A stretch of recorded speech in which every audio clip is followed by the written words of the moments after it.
Hello. I have to ask myself, who are we serving? Because we've already established that we're not being served properly in a representative government, in a nation where elected officials are chosen to rule but not serve. You see, we've already okayed their behavior for so long that they don't serve us anymore. They rule over us. Yet today, far too many Americans find themselves serving the very people meant to represent them: presidents, judges, members of Congress, and the ultra wealthy enjoy privileges and protections while everyday citizens pay the price, not just in taxes, but eroded trust, blocked opportunities, forgotten communities. You see, this imbalance wasn't accidental. It was baked into the fabric of the Constitution, the very blueprint of our republic. See, landowning elites spoke of liberty while denying it to women, indigenous people, enslaved Africans, and the poor. And though the document has since evolved, its bones still carry the weight of our exclusion. But what do? We do nothing. But this isn't just about history. It's about now. Citizens whose concerns are not met with action, but with mockery.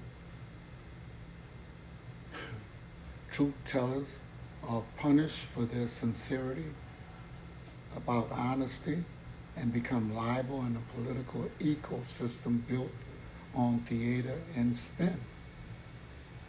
And the dreaded cost of silence, it costs us all every time we bite our tongue as leaders lie with impunity, as they take advantage of our good nature and our Social Security and our tax dollar. But yet, we let this go without protest. Every time we retreat into apathy because we say that nothing will change, and you're right, nothing will change because you won't change. Jasmine said, silence is expensive. It's too damn expensive. The truth is inconvenient, but it's also necessary. Let us remember that elected officials are not monarchs. Their power comes from us, but we've forgotten that. And the power is being misused, and not for us, but for them. We need to let us believe in ourselves again and no longer serve the powerful in silence. Let our voice shatter the mockery and the honors of the truth that supposedly they tell us every day, but it's no more than inflated egos telling us what they think is the truth and what they want us to believe. Let us be a generation that rewrites what representation truly means. Because see, when the truth is punished and lies are rewarded, democracy becomes theater, like they say now. And when somebody tells the truth, they say that they're being theatrical. And we don't say anything about it. We have people like Jasmine Crockett, Al Green, and a host of others. But then we have people like Hakeem Jeffries. How can he accurately or with goodwill fight for us, when I believe he doesn't even realize what that means anymore, because he was a corporate lawyer. Jasmine Crockett was a public defender before everything. And see, you can't be a corporate lawyer working in corporate and not be affected by their thoughts, by what they hold true and dear, which is money.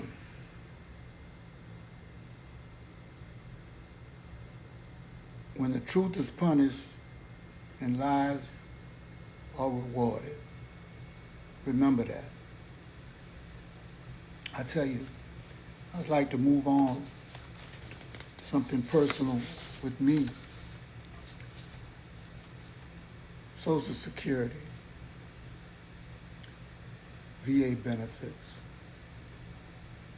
disability benefits, the common person, the common citizens. See, if you won't protect and honor the people that fight for you, because you have to remember, and we never do remember it accurately, there are very few elites, people truly with money, that go and fight for the wars that they start. No, it's the common folk. And when you come home, where is your love for what you have just given up blood, sweat, and tears for? You see, and when they do give you something, they give it to you with the left hand and they take it back with the right hand. And they make so many stipulations. Okay? But we have forgotten that we truly are the power.